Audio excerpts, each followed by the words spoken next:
Assalamualaikum warahmatullahi wabarakatuh. Selamat malam teman-teman semuanya. Kembali lagi bersama Fancy, satu frekuensi dan chemistry. Dan welcome back to me, Ade Fitri Handayani. Karena untuk malam ini luar biasa sekali, kita kedatangan tamu nih, narasumber yang sangat luar biasa. Assalamualaikum Ustadz Alif. Waalaikumsalam warahmatullahi wabarakatuh. Iya, sehat ya Ustadz ya? Alhamdulillah sehat sangat. Iya, untuk hari ini kita kedatangan narasumber yang luar biasa, Ustadz Alif Makluf Al-Maduri. Wow, beliau merupakan dai konservasi yang telah berkiprah nih di dunia konservasi yang tidak hanya melibatkan manusia dan juga kehidupan, tetapi menyeimbangkan antara ajaran agama Islam dan juga konservasi itu sendiri. Betul ya Ustadz ya? Boleh dikenalkan Ustadz, apa kabar Ustadz hari ini? Baik. Ya. Assalamualaikum warahmatullahi wabarakatuh. Waalaikumsalam warahmatullahi wabarakatuh. Perkenalkan dulu, nama saya Alif Makluf Al-Maduri. Yes. Jadi saya mencetak para dai, para ustadz untuk menceramahkan, untuk mendakwakan tentang konservasi. Konservasi, iya.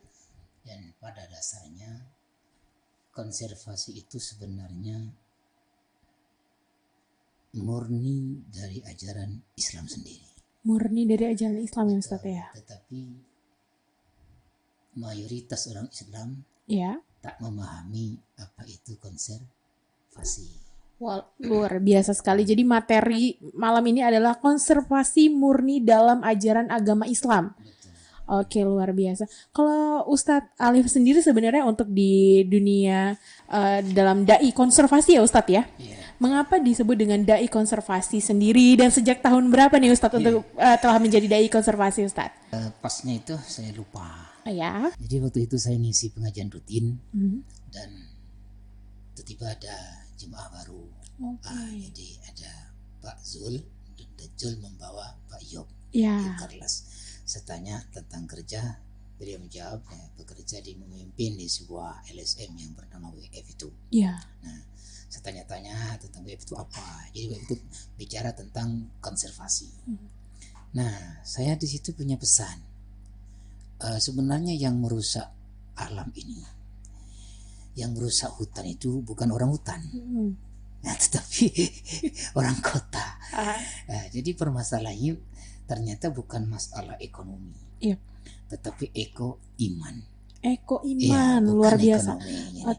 Jadi dari dulu udah dibina tentang ekonomi ini. Betul. Tetapi alam, hutan, laut, kita lingkungan rusak. Nah, berarti saya punya ide, ini bukan masalah ekonomi lagi, tetapi iman.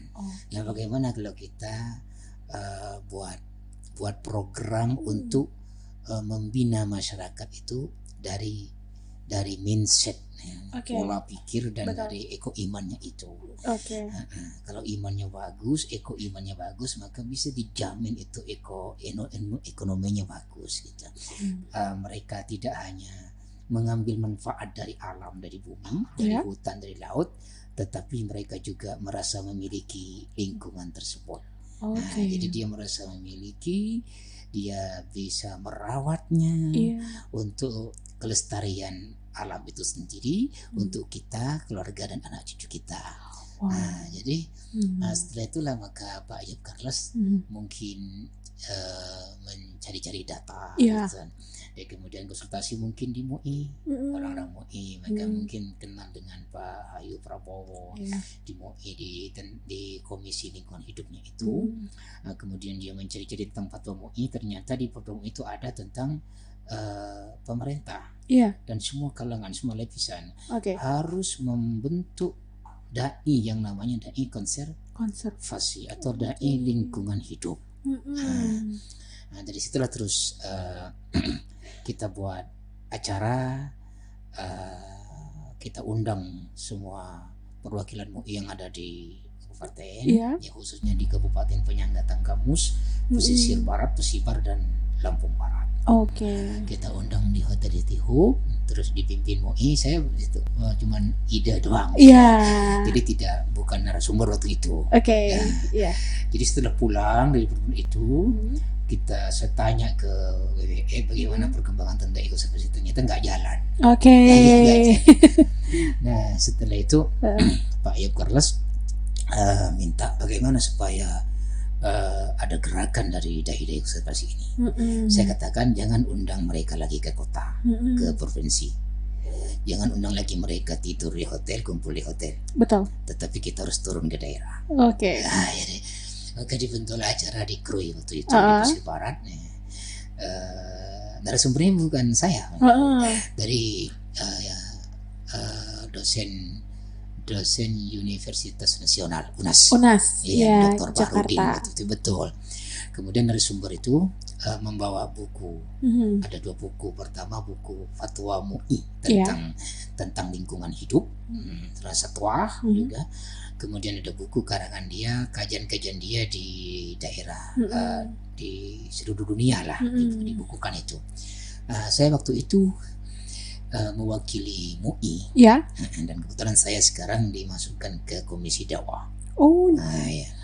Tahun ini, MUI. Tahun ini. Wah, luar biasa. Dulu belum. Gitu. Karena saya punya buku ini, kemudian boleh diperlihatkan Ustadz bukunya? Baik, jadi buku ini namanya buku Konservasi Murni Ajaran Islam. Betul. Setelah saya tawarkan kemarin ke MUI, mereka bersemangat sekali bagaimana kalau buku ini diviralkan. Nanti insya Allah kita perbanyak lagi tentang buku ini. Nah, cerita buku ini sebenarnya, jadi waktu itu yang narasumber dari Jakarta, di kumpulan ustaz-ustaz itu udah kumpul semua. Kemudian mereka mengeluh tentang bagaimana untuk mengembangkan materi fatwa MUI itu. Kalau di fatwa MUI itu kan cuman halal haram. Betul. Ada Quran, ada hadis gitu kan, ada ayat, ada hadis. Tapi mereka bagaimana untuk menerjemahkan dengan bahasa yang sederhana ke masyarakat. Betul. Nah, semua para dai, para ustaz di daerah itu tak mampu. Kemudian setelah itu dah berjalan lah, saya oleh narasumber itu malah diminta menjadi narasumber. Nah, padahal saya diminta cuma doa dan pembukaan waktu itu. Ketika saya mengisi tentang konservasi, saya bicara tentang konservasi itu, bahwa konservasi itu bukan sesuatu yang menakutkan. Ya, bukan semuanya tidak boleh, tidak. Saya banyak bicara tentang di situ konservasi murni ajaran Islam. Ternyata para peserta itu tertarik. Nah, ketika di ini malah tertarik ke saya. Nah, kemudian yang kedua pertemuan saya diundang ke UNAS. Nah, untuk peluncuran buku lagi punya tulisan dari Dr. Bahrudin itu. Bukunya tidak beralih dari situlah.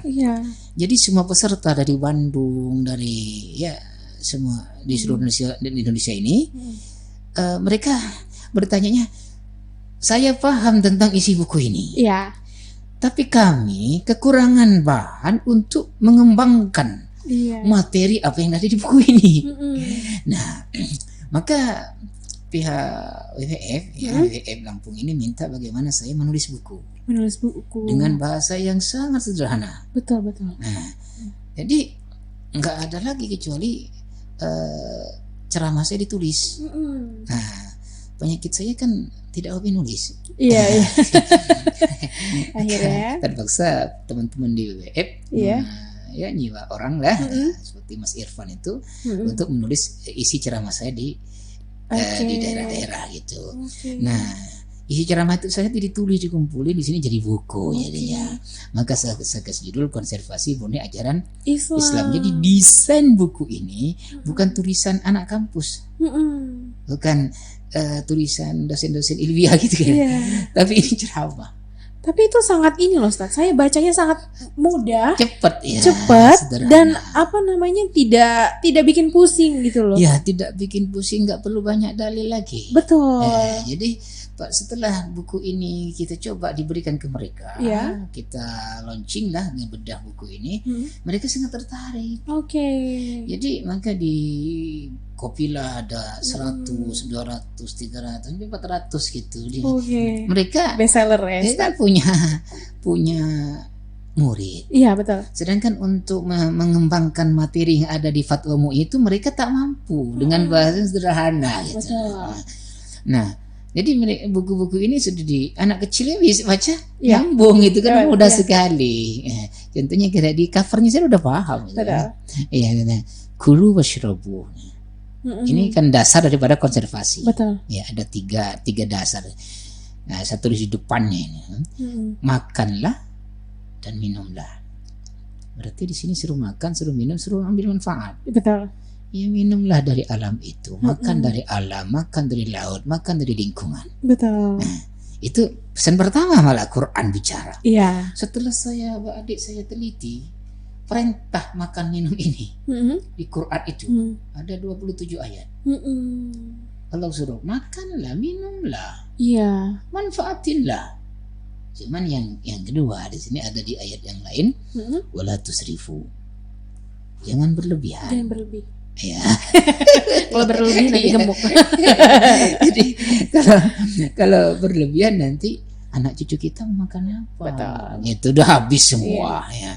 Kenapa di sini di nomor 2 ini wala tusrifu ini kalau nanti berlebihan ya habis. Betul.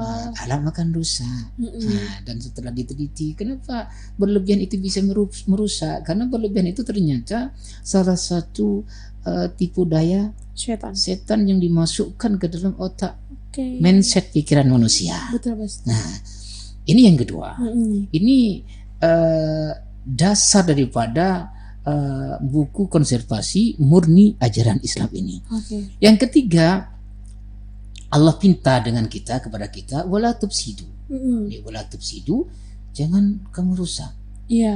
Silakanlah makan, manfaatin. Kita jalan-jalan kemana nikmati alam itu. Tapi jangan berlebihan itu. Jangan berlebihan. Kalau berenang jangan rusak karang. Gitu. Kalau ke hutan jangan rusak hutan. Ini permintaan Allah Tuhan, Tuhan kita yang Maha Esa ini. Jadi 2 permintaan Tuhan, jangan berlebihan, jangan rusak. Selebihnya silakan. Makanlah, minumlah. Makanlah, tebang pohonnya. Tapi jangan dihabisin gitu. Ya, sekedar kebutuhan. Betul. Dan setelah saya pikir-pikir itu Mbak Ade ya, Mbak Ade Fitri, saya pikir orang hutan sendiri, yang dimana di Jambi itu anak-anak pedalaman ya. Suku dalam. Suku anak dalam. Suku anak dalam itu nggak pernah merusak hutan. Betul. Jangankan hutannya, pohonnya ini nggak pernah dirusak.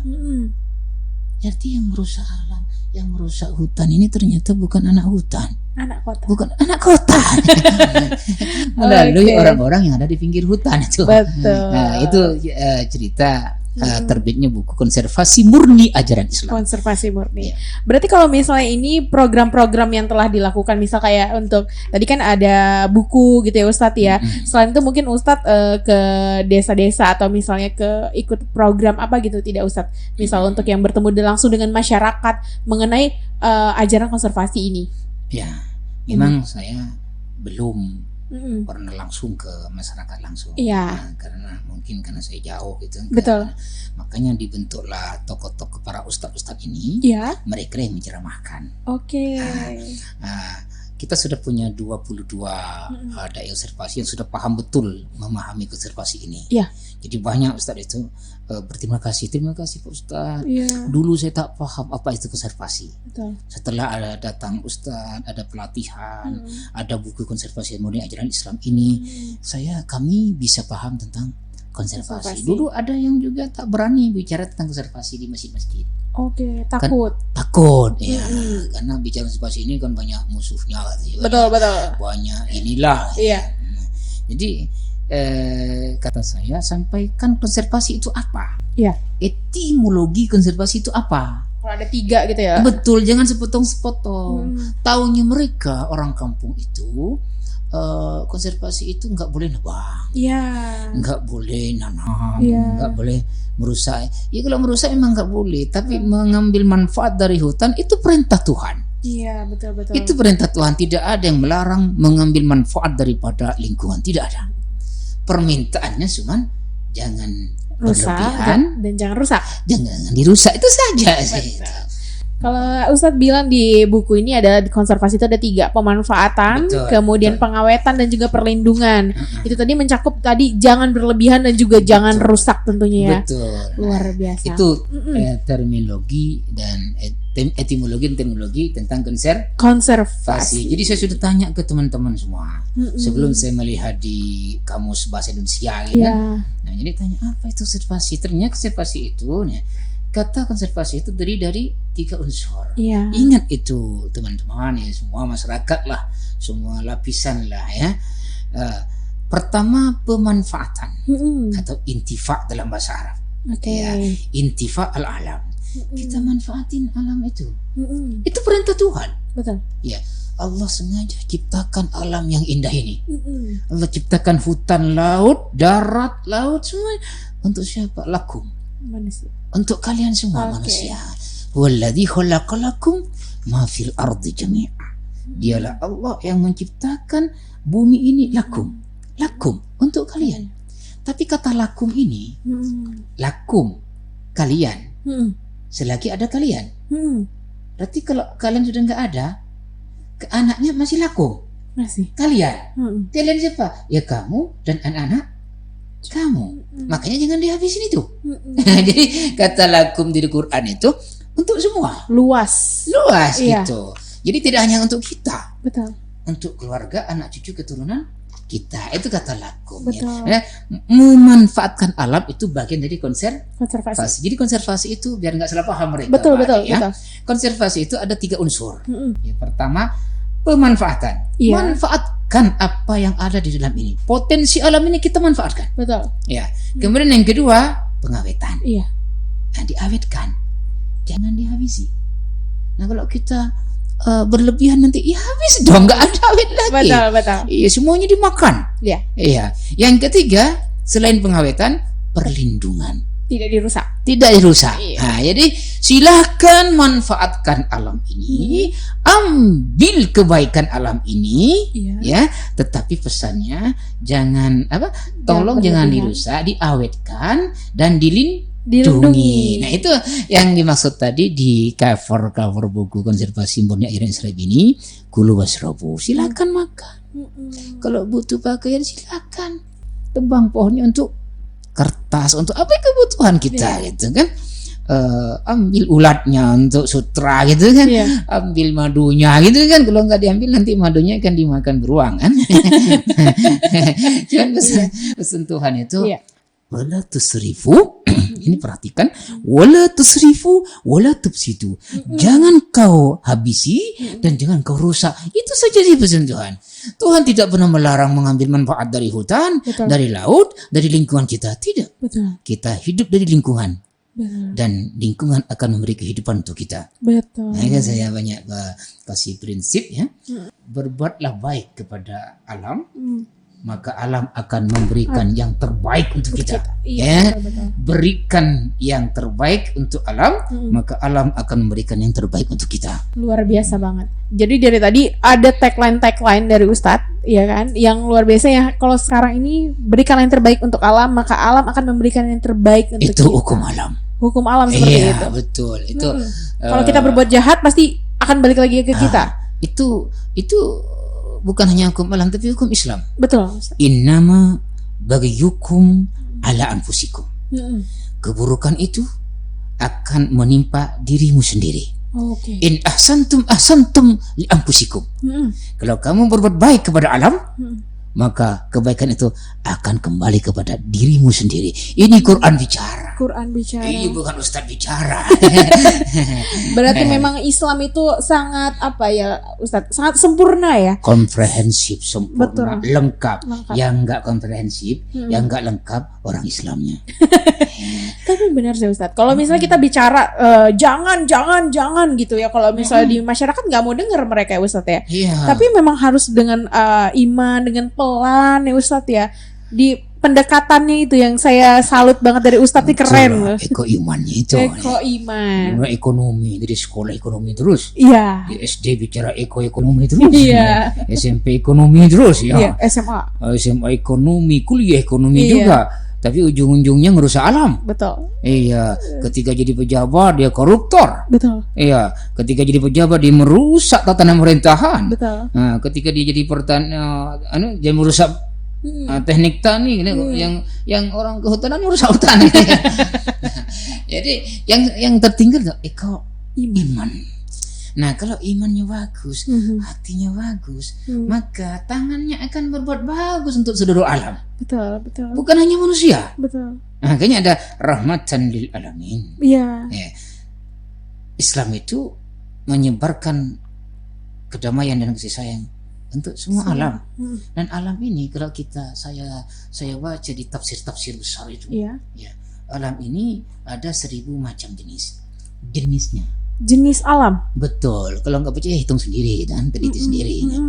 600 jenis di laut, 400 jenis di darat. Oke. Nggak usah banyak mikir lah, percaya aja lah gitu.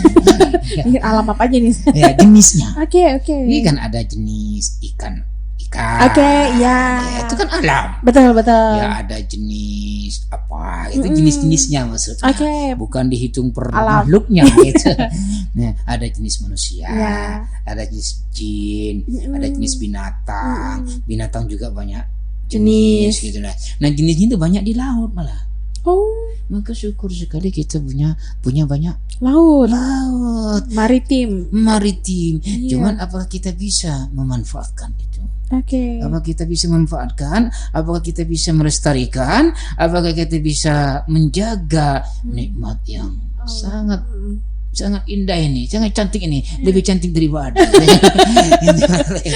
Berarti kalau misalnya tadi kita bilang untuk konservasi dan tadi eko iman, berarti ada hubungannya antara zolim dan juga konservasi. Ya, makanya di buku ini nanti ada hubungan antara zolim dan konservasi. Zolim, mungkin bisa dijelaskan hubungannya zolim dan konservasi. Zolim itu kan setahu kita itu kan banyak orang, istilah zolim itu banyak menzolimi orang. Betul. Ternyata zolim itu secara etimologi. Etimologi itu zalim itu gelap, melewati batas, kemudian menyakiti, mengganggu, itu zalim. Jadi mengganggu itu tidak harus mengganggu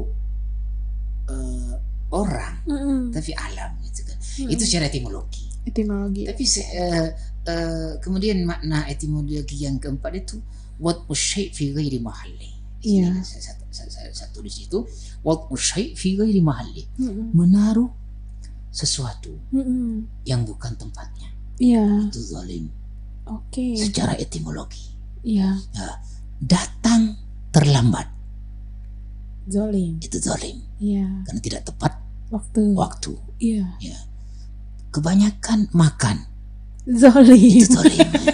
Karena lebih dari batas, berlebihan. Betul. Jadi sesuatu yang berlebihan, menaruh sesuatu di bukan tempatnya, naruh sampah di kloset, itu zalim.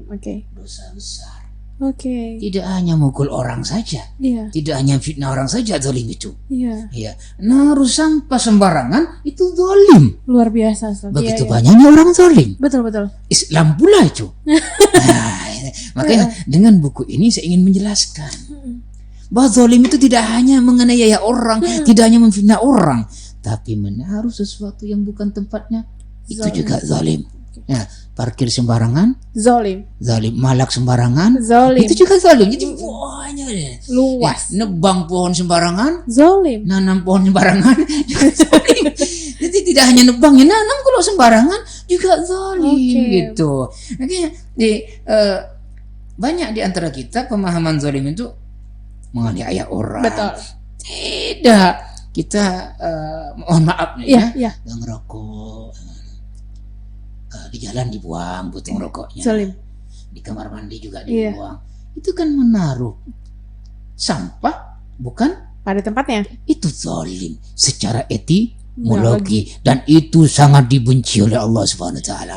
Zalim ini bukan hanya dibenci orang, bukan hanya dibenci alam, bukan hanya dibenci makhluk, Allah. Ya, tidak sampai Allah mengharamkan kezaliman kepada Allah sendiri. Allah mengharamkan perbuatan zalim kepada Allah sendiri. Iya. Allah sendiri tak boleh zalim. Iya. Apalagi manusia, bukan Allah gitu. Iya. Iya. Kalau urusan zalim ini jangankan makhluk. Tuhannya sendiri nggak boleh zalim. Iya, iya. Saking Allah tidak suka dengan kezaliman itu. Betul. Nah, etimologi zalim pertama gelap. Iya. Gelap apa? Gelap pikiran, gelap bukan hanya gelap-gelap nggak ada lampu, ya. Gelap pikiran. Ini zalim juga. Iya. Mujawazatul haddi, melampaui batas, melewati batas. Kemudian mengganggu, itu juga zalim. Yang terakhir, wad'u syai' fi ghairi mahalli, menaruh sesuatu tidak pada tempatnya. Itu asli zalim, nggak ada campurannya. Murni zalim itu. Dan kalau bicara zalim, pasti itu dosa besar. Dosa besar dan hukumannya dipercepat oleh Allah di dunia dan di akhirat. Betul. Tinggal tunggu tanggal mainnya aja. Betul, luar biasa, Masya Allah. Jadi terketuk nih. Karena kita tahunya tuh zalim itu hanya bagaimana tidak menyakiti. Tapi dengan bukan kita. Saya nggak termasuk. Oh, saya. Kami. Iya. Itu tidak dari perkataan ataupun perbuatan, tetapi dari hal kecil dengan sampah tadi ya. Ini yang banyak orang tak paham. Tapi dari kecil yang terkenal itu pepatah an-nadhafatu minal iman. Kebersihan bagian dari iman. Tapi ternyata jorok. Iya juga. Itu dari nenek moyang kita. Iya. Tak harus buka buku kita. Iya. Tak harus ngaji ke pesantren. Iya. Ya, hidup di kampung saja udah tahu itu an-nadhafatu minal iman. Kebersihan bagian dari iman. Nah, kalau jorok berarti zalim dong. Tapi benar Ustaz, maksudnya gini, kalau setelah saya pelajari memang seperti saya sendiri itu memang kita harus sering diingati gitu ya. Betul. Mungkin dengan adanya program dai konservasi dan juga tadi Ustadz ada 22 dai gitu kan, itu sebagai langkah untuk mengingat. Betul. Memberi pengingat. Iya. Pertama bukan hanya mengingatkan, tapi memberanikan diri untuk mengingatkan orang lain dengan teknik yang sebenarnya. Kita sampaikan konservasi itu apa? Betul. Sebenarnya jangan hanya disampaikan tak boleh memetik, tak boleh memotong, tak boleh ini. Jangan seperti itu menakutkan. Betul. Itu nanti mengundang kebencian. Betul. Jadi bagaimana kita menggunakan teknik hikmah dan silah. Iya. Hikmah itu artinya edukasi, silah itu artinya komunikasi. Jadi harus digabung antara edukasi dan komunikasi. Walaupun kita punya ilmu edukasi, tapi kalau sedikit komunikasi orang jadi salah paham. Betul. Kalau udah salah paham repot sudah. Nanti orang suntik meningitis, suntik vaksin, kenapa nggak mau? Ikan nggak paham itu. Betul. Iya, kalau sudah paham dia mau 5 kali bukan hanya 3 kali. Langsung dikasihin. Karena sudah tahu gitu kan. Jadi orang itu tidak mau kalau tidak tahu. Betul. Tapi dia akan mau kalau sudah tahu gitu. Komunikasi tadi. Betul. Edukasi dan komunikasi. Ini yang belum ada. Betul. Nah, maka di 3 kabupaten itu karena menyangkut masalah dana. Oke. Ya, dana kita hanya sebatas 3 kabupaten dan hanya bisa mengundang 22 Ustadz itu. Nanti bagaimana buat lagi pertemuan-pertemuan itu untuk mengembangkan, melebarkan sayap dai-dai konservasi ini lebih banyak lagi. Bahkan mungkin nanti di kota ini, di Bandar Lampung ini tidak ada hutan memang, tetapi hati-hati banjir. Iya betul. Ya, kenapa? Karena sekarang banyaknya. Udah banyak, Ustaz. Kenapa bisa banjir? Banjir itu kan hanya 2 sebabnya. Hujannya terlalu deras, atau alirannya tersumbat. Pintar. Dan yang paling logika, aliran tersumbat itu. Jadi pilak kan. Kenapa bisa tersumbat? Dari hal kecil. Yang hobi rokok semuanya dibuang sembarangan. Betul. Pakai tisu dibuang sembarangan gitu kan. Betul. Itu kezaliman yang dibiarkan oleh pemerintah dan seluruh ulama diam semua. Dengan adanya program ini kita bisa memberikan informasi. Mungkin di daerah lain juga tidak ada nih namanya konservasi dan juga tadi eko iman tadi belum dijelaskan secara gamblang, tetapi dengan adanya Ustadz dan juga teman-teman Ustadz yang lain gitu, boleh makan dan minum, jangan berlebihan dan juga jangan dirusak. Betul sekali. Mungkin Ustadz ada harapan untuk bagaimana nih? Apa khususnya untuk anak muda ini, Ustadz? Di buku sini. Bukunya agar alam tidak kiamat sebelum kiamat. Kalau kita tidak bergerak mulai sekarang, maka alam akan kiamat sebelum kiamat. Masya. Ya, enggak musim hujan pun nanti akan banjir. Betul. Kalau sampah sudah menumpuk nih, hutan rusak nih, udah semuanya rumah kaca, hutannya enggak ada lagi, maka perubahan cuaca akan ekstrim. Ya, jadi kalau mau alam kiamat sebelum kiamat, semua penduduk di bumi ini ingin menyelamatkan alam dari kiamat sebelum kiamat. Mari kita mulai bergerak. Kita beri semua masyarakat dari semua lapisan, bukan hanya anak muda, anak kecil juga.